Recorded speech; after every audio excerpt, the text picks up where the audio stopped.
you got a large area of knowledge in project management, which is called quality assurance. Yeah.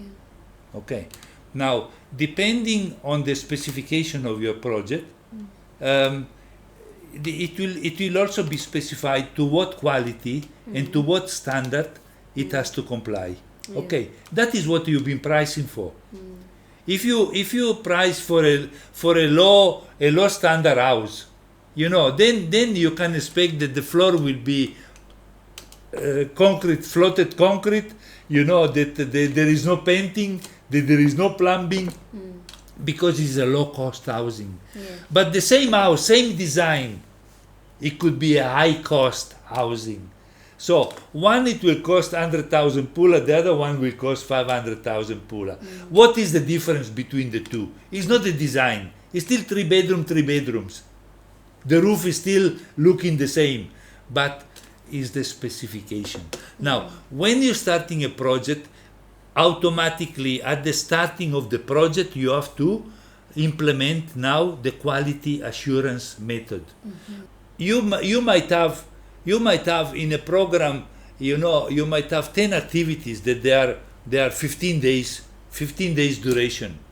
But depending what those activities are, their value can vary from 2 pula to 3,000 pula, depending what it means, what you have to do. Yeah. If you have to dig trenches, that activity of 15 days digging trenches, it will be worth 10 pula.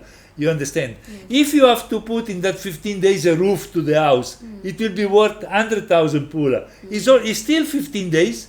The bar is still the same length, but the value is what is important. Yeah. Now, you need to have the way to compare, to confront, to move along with physical and financial information at the same time. Because remember, the financial information is what you've been using at the beginning, at the baseline stage, to create your cash flow.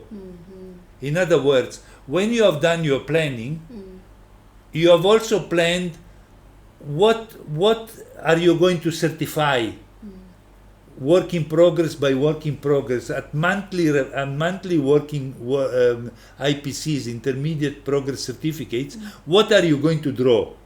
If your project is 1 million pula and it is 1 month long, at every month you have planned your cash flow. So month 1 I'm going to draw 50,000, month 2 I'm going to draw 100,000, month 3 I'm going to draw 20,000. So you got what we call a cash flow projection. Okay. Now, Welcome to another episode of Unhinged Podcast, a design discourse, where we explore the people, places, and ideas shaping the built environment. In today's episode, we are honored to speak with a true veteran of the construction industry, a project manager with over 60 years of experience. He's not only led major projects across the decades, but has also mentored generations of professionals as a respected trainer, and is serving as an arbitrator helping resolve complex disputes in the field. Join us as we uncover the lessons, stories, and wisdom from a lifetime spent building and guiding the construction world. and you? I'm You look good. Thank you. Nakamusha. I'm so glad to have you here. Can you tell us your journey through project management, and beside project management, what else do you do? My journey through project management, it is a very, how can I say, complex? Probably complex is the right word, but that is how, my experience has guided me, through my lifetime. Remember, we are talking more than 60 years of experience. 60 years, more than half a century. Yeah. So, having been born in Italy, educated in Italy, and then start working in Italy, then I decided that Italy was too small for me. So then I break through and I crossed the border of Italy, and I landed in Nigeria. Yeah. And that was the mid-70s. So this is to address your question. where I'm coming from in the field of project management. Yes. Now, in those days, obviously, projects that were carried out throughout the world. I can't remember that the discipline project management it existed in those days. There were project managers. Obviously, they were responsible people for getting jobs done. Yeah. How they were defined, that is something that I can't remember how it was. Maybe it was called a manager, maybe the leader. I'm not sure. But coming to the root, then as I am in Nigeria, then the whole world of construction started changing, modifying. We were in a situation where there were so many jobs available and so few contractors able to do the jobs that they were available. I'm talking for Nigeria, but it was similar everywhere in the world. In Italy was the same, Europe was the same, America. But in that specific time that I find myself being in Nigeria, then the processes, the balances started changing. Suddenly, the number of jobs available now is matching the number of contractors also available to do the jobs. And so as this process developed at that time, that is when now the tendering system start getting into action, into motion. Because now you got many more contractors available to do fewer jobs. So then it is not a question of calling someone and say, go and build the road, go and build the bridge, go and build the school. You see, because you only got 2 or 3 available and you got 100 jobs. Now you got 10 jobs and you got 100 contractors. You see, now you have to select. How do you select? By going through a selection process.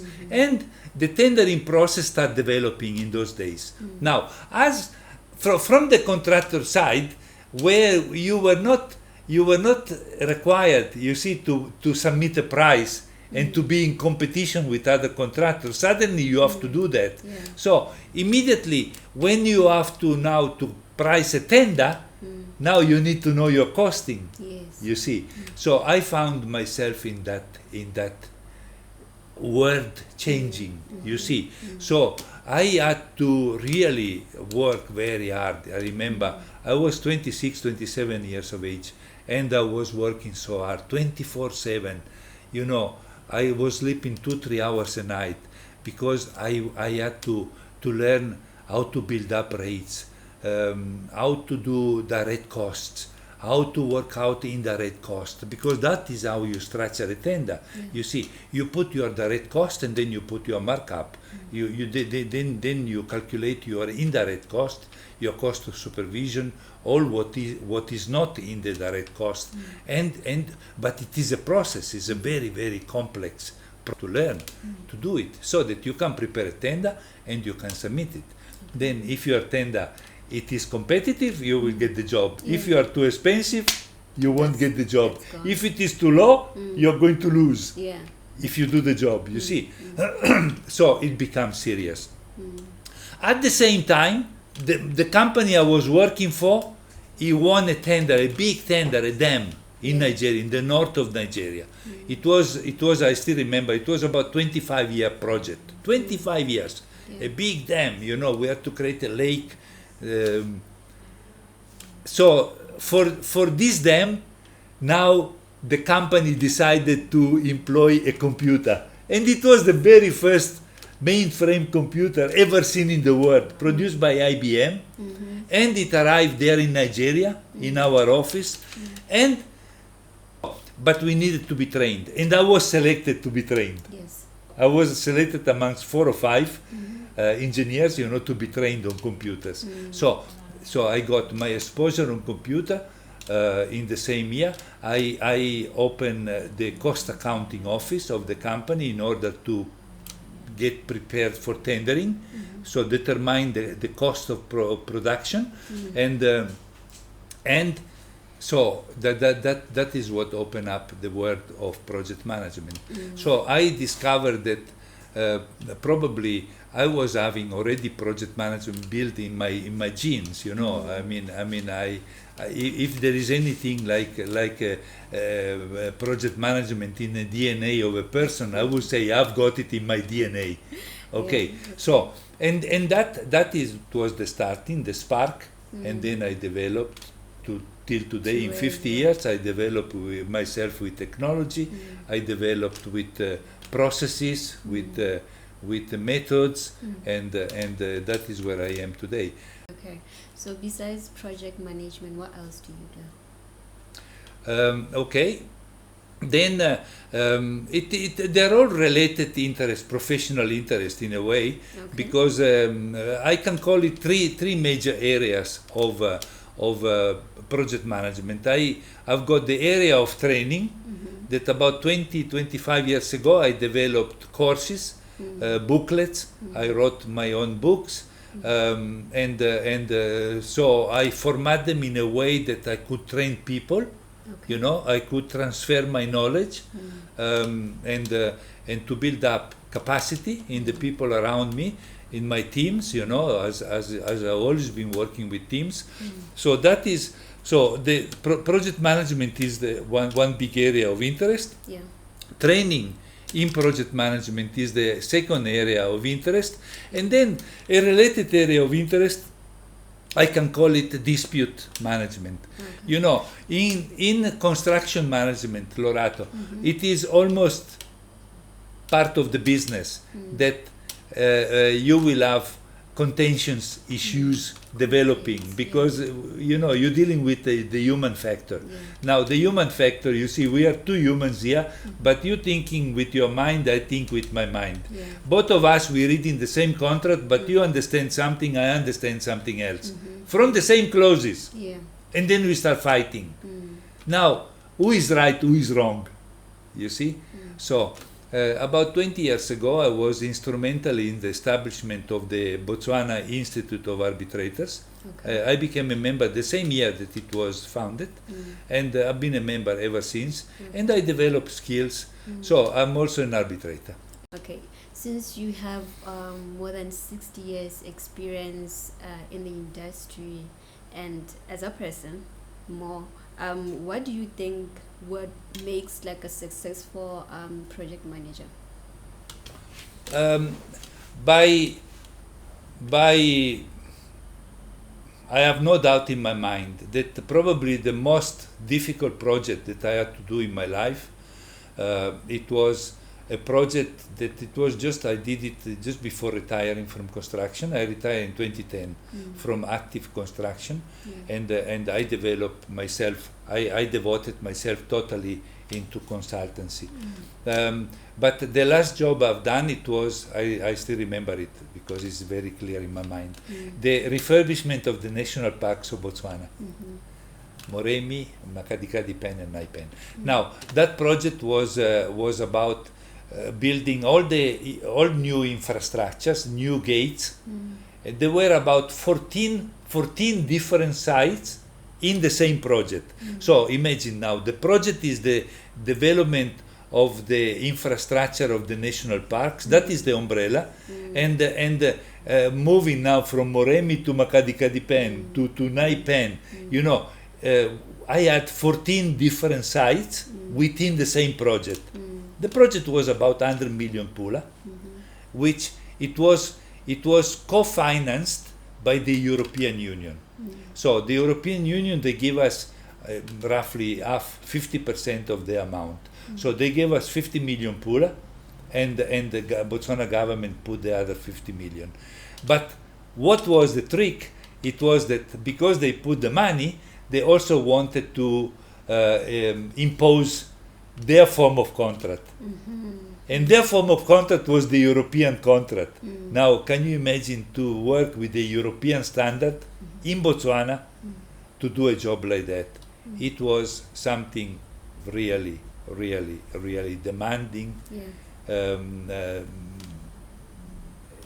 know, it was tricky, and you know, the Europeans, ambassador, it was unbendable because he was applying the rules, you know, and if we didn't comply with the regulations, then he wouldn't pay us. So we had to comply, and the regulations, they were extremely rigid and fixed. And imagine that amongst the rules is that nothing in that project could come either than from Africa or from Europe. Imagine. Now in a market which is flooded by Chinese products, American products, nothing could come from any one of those countries. Or from Australia, it could only come from any factory manufacturing stuff in Africa or from Europe. And we had to produce certificate of origin. So, you know, it's not something that you can say, look, I'm buying those screws, you know, from the shop, and they will not know. Not at all. That box of screw, you have to have the certificate of origin, where it's coming from. Yeah. Okay, it's manufactured in Zambia, okay, then it's acceptable. But if it was manufactured in China, was not acceptable. I have to remove all the screws and change them. Imagine. Difficulties of doing a job like that in these days, in this type of market, where you can say that 90%, 80% of the stuff you find in the shop, or even if you buy it from South Africa, chances are that it's been imported from China. You see, and so we have to be very careful. Everything had to be documented. So that was the first difficulty, and then the second difficulty is getting 100 million done in 14 different sites in the same project within the duration time, which was 18 months. But the project was finished in 18 months. The key were ended over in 18 months. And the budget was perfectly as per contract. So it was done within constraints. Within time and within Absolutely. budget. So you have an equation that you use to measure a good project manager, the 25 to 75 rule. Can you explain that to us? 25-75 is a fruit of my own experience, my own build up of that equation. What do I mean with the 25-75? I'm putting into the equation now the academic preparation of the project manager. Yes. Depending the project that is in charge of, obviously I am taking for granted that he need to know what he's doing.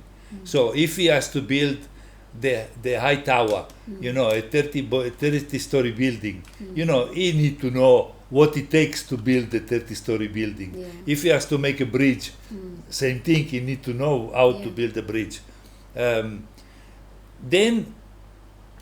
as it often happen, we see it all around us, you know, it is common that because education is coming from universities, from institutions, you know, and it is fairly easy to access to education, to academic education. So what you will find that someone, he want to become an engineer, and he will study and he will get all his honors and he will become an engineer.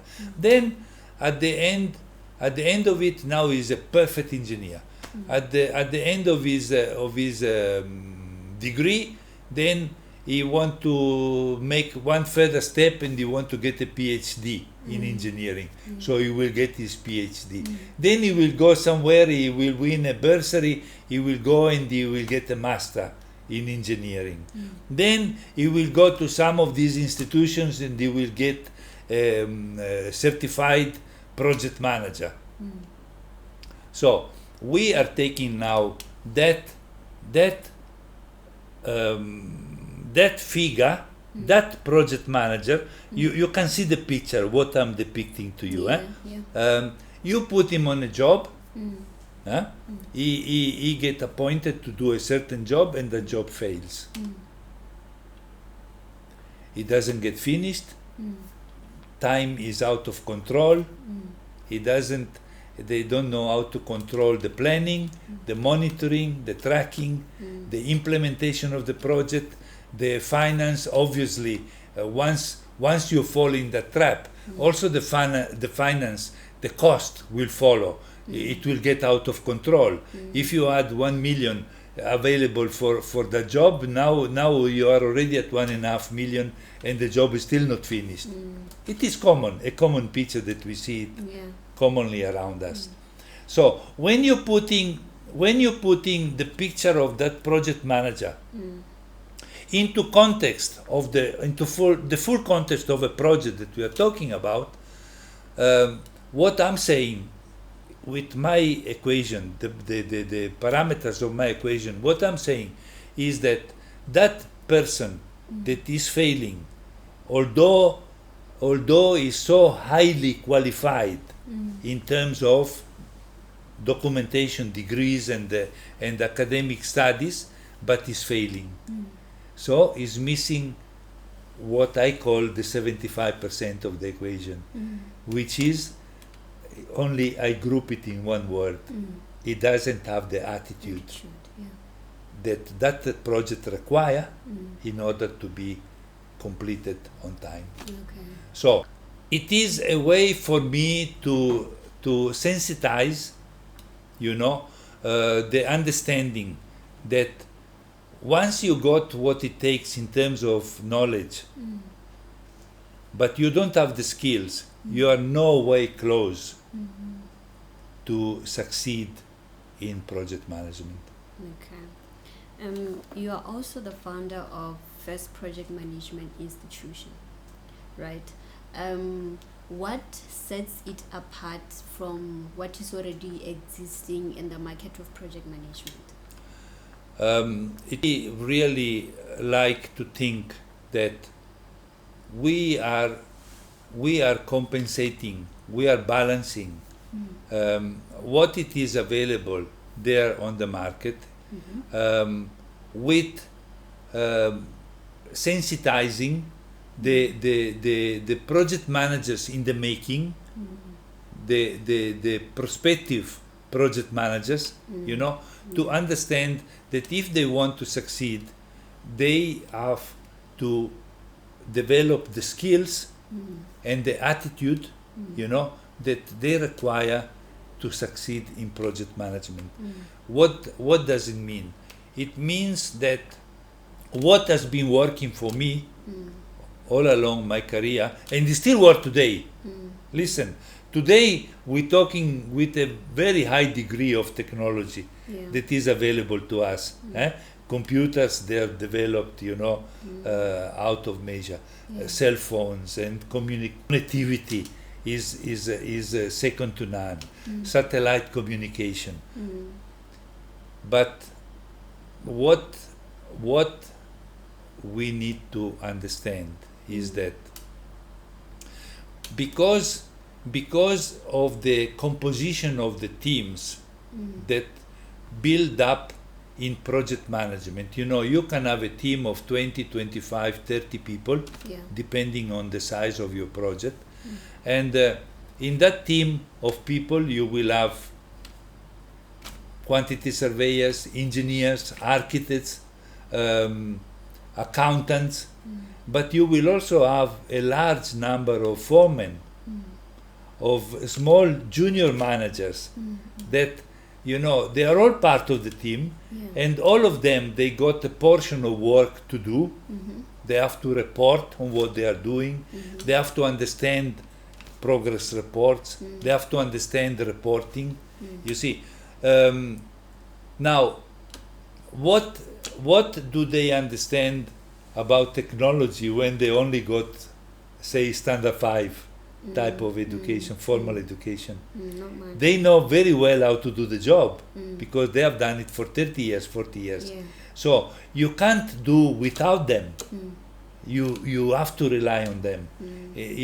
So you give them portion of the job. You know that they will be able to do the job, but they are not on board if you don't learn to deal, to communicate at their level of understanding.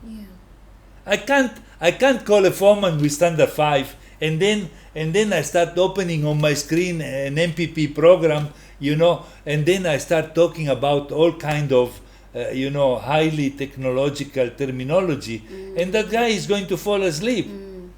You see, so I need to communicate with him at this level of understanding, and this is a big area of where we are missing out big times. Yeah.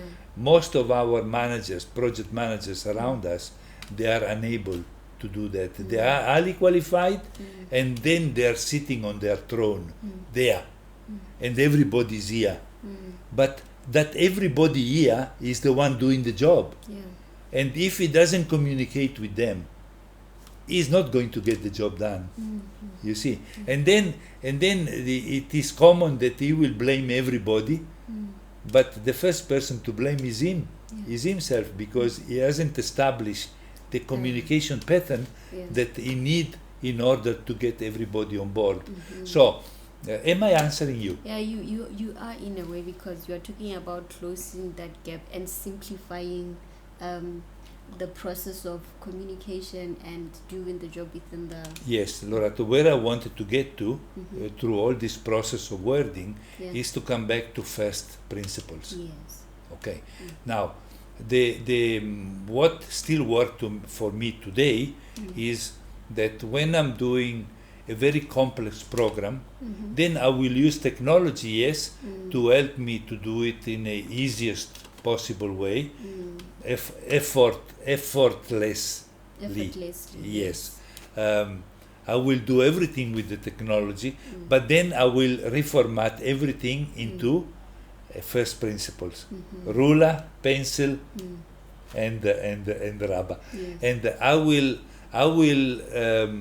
it will give me the opportunity, because I know what I'm doing. I like to think that I know exactly what I'm doing. Yes. So I am formatting my planning, my tracking, my implementation plan the way I want it, the way everybody around me in my team will understand how to do it, and that is my secret of getting the job done. The project that you were doing of developing the national parks of Botswana. So how was the approach to planning and organizing such a large-scale construction project? To say a nightmare, I don't think it is a big enough word to understand the real difficulties. In that job, if I remember correctly, I think I must have changed 7 or 8 quantity surveyors, because they were going there to Maun, stay there 2-3 months, and then they don't want to stay there, they resign, somebody else come.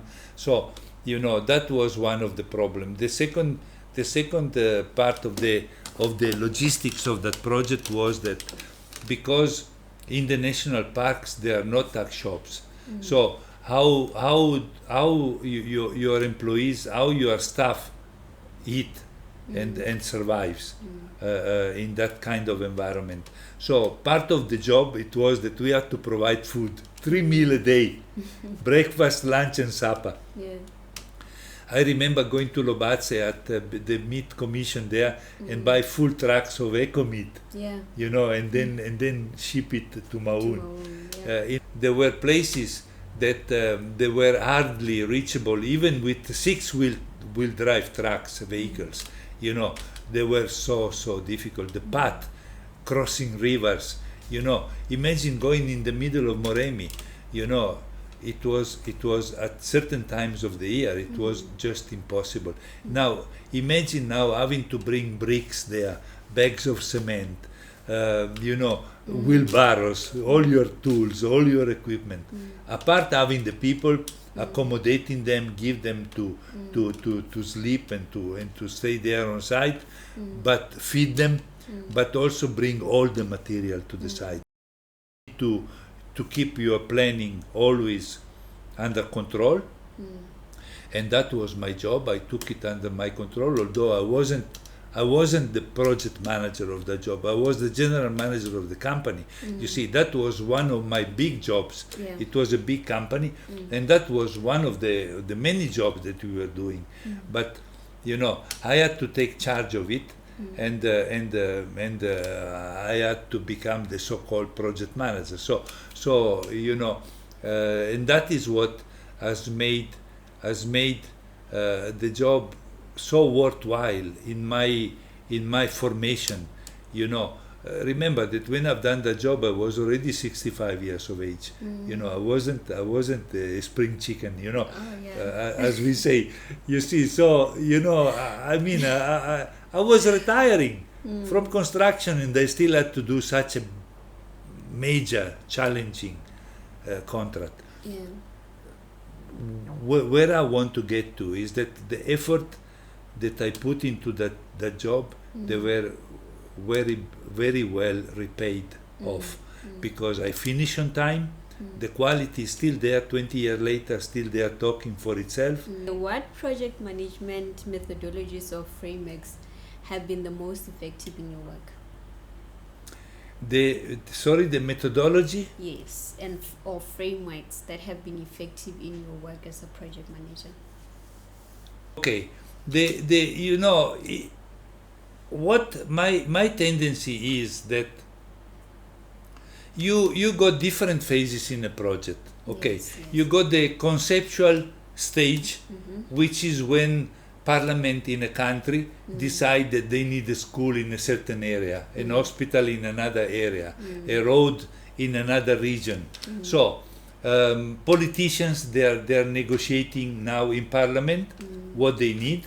Then obviously discussion will come at political level, and at a point or another, those projects they will fit into the National Development Plan, the NDP, and then from there they will go to the different ministries, and as depending on the urgency of these jobs that they have to be done, that they have been decided to be done, then you have to find the finance. So this process, it will bring to the point where now the decision is taken at the council level. Say, okay, the Minister of Finance has told us that there is money available to do that particular hospital, so we want to start planning it. Yeah. Now, throughout this process, Lorato, you will find that the project manager is a figure that fits at any one of those stages. Now, the methodology that I envisage is that the person that is going to be in charge of getting that job done, Yes. he should be involved from the very beginning. He should be involved from the feasibility of that job to be done. He should be involved on the budgeting of the job to be done. He should be involved in the appointment of all his team of consultants. He should be involved in the tendering process, and then in the construction process. You see, he should be in charge of all these different stages of our project. Because if you put a person like me, I don't know how I should put it there, to give the right picture of what I want to say. We got very common situations around us, whereby you find so-called top professionals in the market, professionals that have been taking dozens of jobs over the past 10, 15 years, and because of their qualifications, of their reputation, name-wise, they get appointed. Nobody is going to watch whether how many projects they finish on time, how many projects they finish in the budget, and this is where we are lacking, because the appointing bodies, they are at a level of education, they are much lower than who they are going to appoint. So they, in a way, it is intimidating for this officer now to judge that guy that is there, say, no, that is a big name. Yeah. You know, in our country is a big, so they appoint him. And the next thing, your project is going to be in a They're not disaster. delivering. You see, Yeah. so the right methodology, I would say that the project manager has to be selected carefully, and then you have to ride with him all the way. But you know, you need to verify that what he brings into his curriculum, into his references, it is a history of successes. Yeah. You need to verify that, because if you don't have that, is no point to keep appointing them. The problem is that when you got no resources, then where do you go? Yeah. You see, now if you got 10 or 12 companies available in project management, and 10 of them, they are just mediocre companies, they are not going to guarantee that the job will be finished within its constraints. Yeah. What do? You can't Yeah, you can't go back and not build an hospital in that area, because politicians, they have decided that we need an hospital there. So the Minister of Finance has already devoted the money for that hospital. You need to build it. And now you don't have a project manager. What are you going to do? You see. So you're taking the best name on the market, and the chances are that that hospital that was supposed to take 2 years to be finished, 4 years later is still not even halfway. So you know, certain answers, they are not easy answers. Unfortunately, we have to deal with the reality. I think having conversations around them will eventually improve on implementation, right? This is my hope. You see, when we started our conversation, I told you that how difficult it is to bend me. You know, it is easier to break me than bend me. You know, my principles, they are unbendable. So I will keep fighting for as long as I'm active on my principles. And the principles are that the jobs can be done, they can be finished on time, they can be done within the constraints, the contractual constraints. You just need to have the right people. And that is where First Project Management Institute of Botswana now fill up the gap. You know, we just need to get it through, and we've been training people now for about 15 years. So we just want to change the level. You know, we've been training people at those level. Sorry, we want to move to that level, and that is where we are at the moment. So how do you handle unexpected delays or disruptions during a project time? Because sometimes you find that maybe, say the project is given 2 years, and within that 2 years, you know, there are delays, all sorts of things that are happening that are hindering the project from moving forward. And sometimes you find that the project manager or someone within the team quits, and that pulls back the project on its own. So how do you handle such things?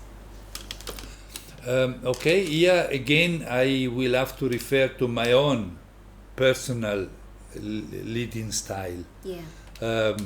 You know, one of my personal, how can we call it, attribute. The project manager, you know, it doesn't have the duty, the responsibility of making a program. Normally, most form of contract available to us today, the one that we use commonly in Botswana, they somewhere in the contract there is a clause that the contractor has to produce a work program, and he has to submit it to the project manager, and then the project manager has to discuss it and to not really approve it, but accept it. Okay. This is the legal procedure. Then somewhere in the contract is also written that when when that program become obsolete for some reason, then a revision must be issued forthwith, immediately, so that you always have a real situation. As the work progress, you falling into delay, as you were saying, and immediately you must know that you are falling into delays. Immediately, you mustn't leave it. If you got a 2-year program to get a job finished, you can't wait 20 months, 22 months to realize that you are into delay. And meanwhile, that delay start developing on the second month. You see, because if you keep check on what you're doing and on the actual progress of the work compared to the baseline, immediately you will see that you are deviating, that you are running away from your baseline. And the chances are that if you catch it on time, you will can find remedials to those delays. You can increase your resources, you can change your plans, you can maybe reshuffle the sequence of activities. You do something, and then you in the next month or two you will see how you benefiting from the changes, if you're catching up your delay or you're not. So you are able to now to deal with what is going wrong. Now that is how normally the method in contracting works. You will find that 99 out of 100 project managers, they will take the contract, say, close so say so, give me the work program. And the contractor give him his work program. He doesn't even know how to read it. Or maybe he read it, he see there all his activities. And then they discuss and say, okay, and then they carry on. The work falls into delays. Now the revision is not produced, so nobody knows really. Everybody can see that the work is dragging on. It doesn't proceed the way it was expected to proceed, but nobody can do actually anything because they don't have the documents in front of them to monitor and to the implementation of that initial program.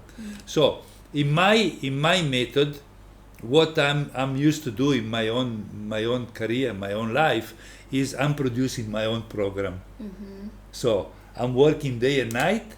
When the contractor give me his program, that I will take it because it is a contractual obligation. I will have my own program. I'm not showing to anyone. So I will compare what is giving me with what, in my opinion, should happen on that job. And I will keep updating my own program as the work progresses. And the way I'm working, I cross-check my information. Remember that in most programs, you probably know, as I know, that when you see a planning of a job, what that bar chart shows you, it is the actual physical work that goes into that job. You will have the list of your activities on your left-hand side. You will have the duration of each activity, starting date, finishing date, and then you will have on the right-hand side the bar representing those activities one by one. Yes. Are we together? Yes. Ramoko. Now, how many times have you seen next to that physical information, how many times have you seen the correspective financial information? In other words, each one of those activities is got a value in money terms. Yes. Now, you might have in a program, you might have 10 activities that they are 15 days duration. But depending what those activities are, their value can vary from 2 pula to 3,000 pula, depending what it means, what you have to do. If you have to dig trenches, that activity of 15 days digging trenches, it will be worth 10 pula. You understand? Yeah. If you have to put in that 15 days a roof to the house, it will be worth 100,000 pula. It's still 15 days.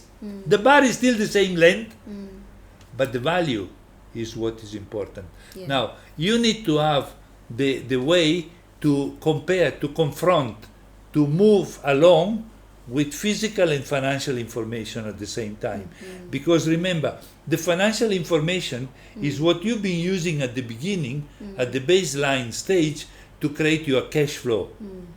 In other words, when you have done your planning, you have also planned what are you going to certify, work in progress by work in progress, at monthly working IPCs, intermediate progress certificates. What are you going to draw?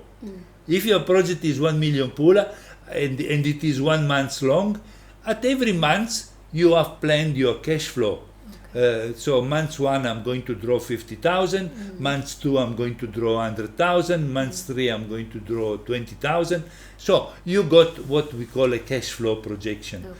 Now, as you progress with the work, you will also verify if at month 3 I'm supposed to draw 400,000 out of 1 million and I'm only drawing 200,000. That means Lorato, something's immediately, Yeah. immediately the red light in your brain start flashing. Say, be careful. You are in trouble here. You know why your cash flow projections say that you should have drawn 400,000 and you only drawing 200,000. Remember that you only get paid for work in progress. You have to measure what work has been done, and then you get paid accordingly. You see, so if you get paid 200,000 when you should have done 400,000, it means that you are behind 200,000. You haven't done the job, and that's why you're not getting paid. Yeah. When you're putting together now this financial information that is coming from your cash flow projection, and then you go in and now verify where is that you're falling behind in the activities and which activities and how far behind you're falling, then you will have a way to assess exactly where you are. And depending how fast you are in assessing the situation, that it will give you the opportunity to find the remedial measures. Is it clear? Yeah, it's very much clear. It's very much clear. So within running that project, how do you manage cost of overruns and unexpected financial pressures on a project? Because sometimes it happens, you know. You see, when in the tendering process, it is common that to be compliant with the tender, you have to submit some very basic information. Okay. Now, amongst the information that you have to submit, it is balance sheet of the company. It is a previous job that you have done in the past 5 years, for example. You need to submit reference letters from the banks, reference letters from the suppliers. You understand? These are standard requirements. Now, when you submit all these documents with the tender, whoever is going to analyze your tender, he shouldn't be looking only at your price. He should be looking at all the document in compliance with the tender you have submitted, and then go and phone. Now, if you give me a letter from a bank, from your bank, that your bank tells me, no, he's a number one. You know, he always pay his overdraft on time. He's never issuing checks or payment when there is no money. You know, then you already have a certain guarantee that you are dealing with someone serious. If a supplier tells you, no, he always pays his accounts on time, every month when we send the account, the accounts are paid. Because if it is not so, they won't give the reference. Either they will say, you know, he's a normal client. They won't, but someone, maybe they can even go and say, nah, don't touch him. You know, that one is trouble. You know, he never pays accounts, he never pays salaries, he never pay to his people, then you know that something is not right already at the time you're deciding. But coming back to your question, yes, it can happen that during the progress of the work there can be situations, and it often happen in our country, where the contractor has to buy a stock of something that costs 5 million pula, for example, and now he doesn't have that 5 million pula, and that stuff that he has to buy, it is essential for the work to progress, not to fall behind schedule. Okay, there are many ways of dealing with the problem. If it is an open, transparent relationship, I can go to my employer and I can say, listen, let us make a deal. I have to buy that material. You know very well from my program that we need to buy that material. Say, for example, in a road construction, I must buy a stock of bitumen. Yes. 3 or 4 truckloads of bitumen. And otherwise my road is not going to progress. And I don't have that money. Bitumen is something that it has to be paid in advance. The truck won't leave wherever it's coming from, if it's South Africa, if it's not paid. They were not getting on the road. So I have to pay that 5 million pula. Then nobody will stop me to make an agreement with my employer and say, why don't you pay for that bitumen, and it is yours. I cede all the rights, so it is your property. It's not my property. You are buying it, and then you will deduct it from my certificate. Because yes, I'm supposed to buy it, and then as the work progress, I will have to charge you, and you will put it in the certificate. But I don't have that money, so let us not make the job suffer. At the end of the day, it is material that is going into your job. Let us, in most cases, Lorato, I can tell you will find an understanding. You will find a way to accommodate the shortage of cash. As how do we not compromise on quality and make sure that the quality is par with the finances that are implemented into the project itself? Like, how important is providing quality work within budget, within time? This is another milestone in project management. What I don't know if you appreciate the complexity of the question that you are posing to me, but what you are doing, you are hammering a nail right on the head with that question. You got a large area of knowledge in project management, which is called quality assurance. Okay. Now, depending on the specification of your project, it will also be specified to what quality and to what standard it has to comply. Okay, that is what you've been pricing for. If you price for a low standard house, then you can expect that the floor will be floated concrete. That there is no painting, that there is no plumbing, because it's a low cost housing. But the same house, same design, it could be a high cost housing. So one, it will cost 100,000 pula, the other one will cost 500,000 pula. What is the difference between the two? It's not the design. It's still 3 bedrooms. The roof is still looking the same, but is the specification. Now, when you're starting a project, automatically at the starting of the project, you have to implement now the quality assurance method. But that is not enough. The method is a statement how you are going to achieve the quality specified in the contract. But then you must also follow the quality assurance method with the quality assurance controls.